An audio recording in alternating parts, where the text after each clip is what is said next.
A man who dares to waste 1 hour of time has not discovered the value of life. Animals, whom we have made our slaves, we do not like to consider our equal. Man tends to increase at a greater rate than his means of subsistence. The love for all living creatures is the most noble attribute of man.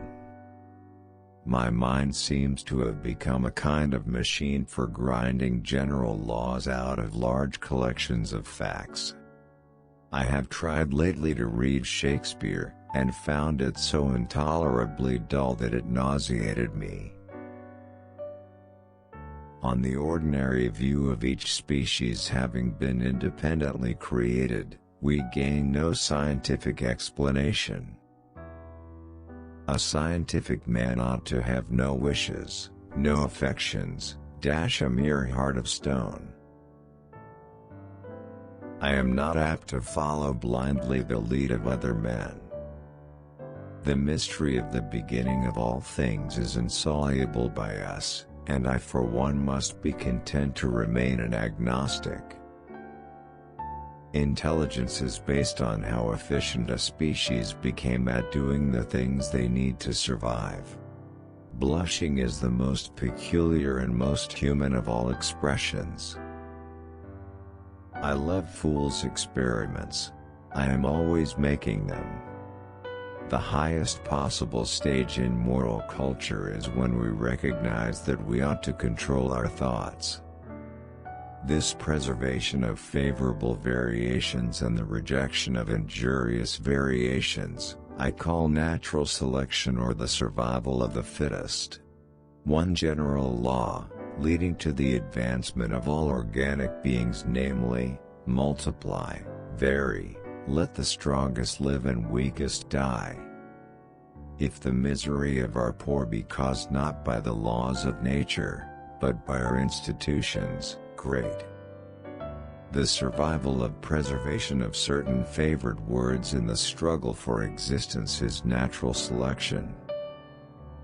I have called this principle, by which each slight variation, if useful, is preserved, by the team of natural selection.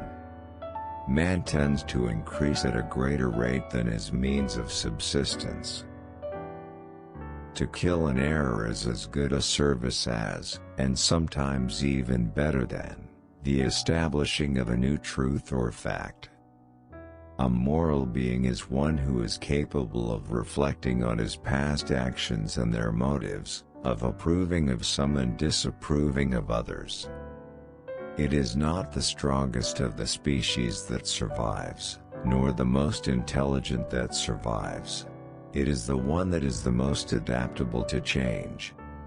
There is grandeur in this view of life, with its several powers, having been originally breathed by the Creator into a few forms or into one.